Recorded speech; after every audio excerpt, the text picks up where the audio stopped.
Hi, I am Irison. In this video, I'm going to tell you guys about the new version of Gazo Tuber, which is 2.2.2.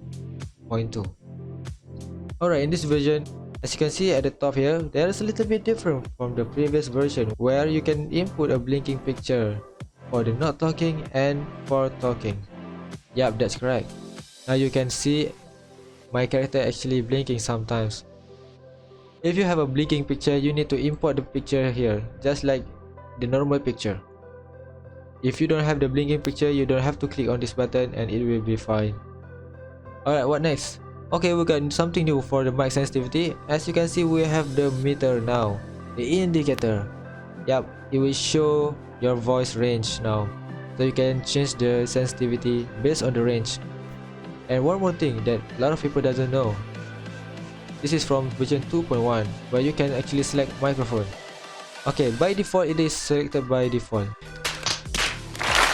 By default, Gazo Tuber will use your default microphone that you selected on your control panel, but you can always change it here. Keep in mind, every time you run this program, you need to select your microphone again, because it will not save the microphone because programming is weird. Okay, what next?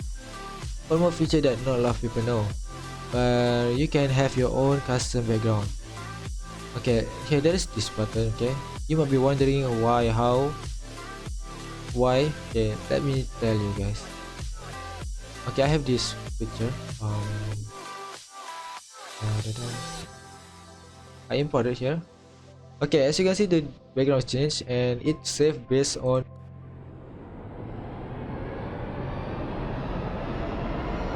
preset. Yup.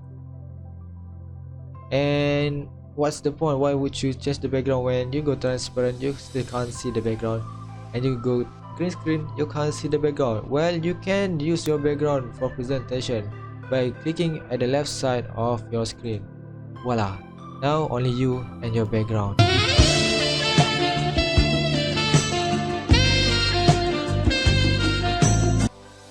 To get back to the main screen, you need to left click on the left side again, and voila. And I think that's conclude everything. Yeah, I think that's it for today. If you guys has any suggestion, just let me know, because I really need suggestion for me to developing the app, because without suggestion I don't know what to do. Okay, so give me some sort of suggestion and I will make it, because I'm really boring during this pandemic. I don't know what to do, so please help. Thanks for watching.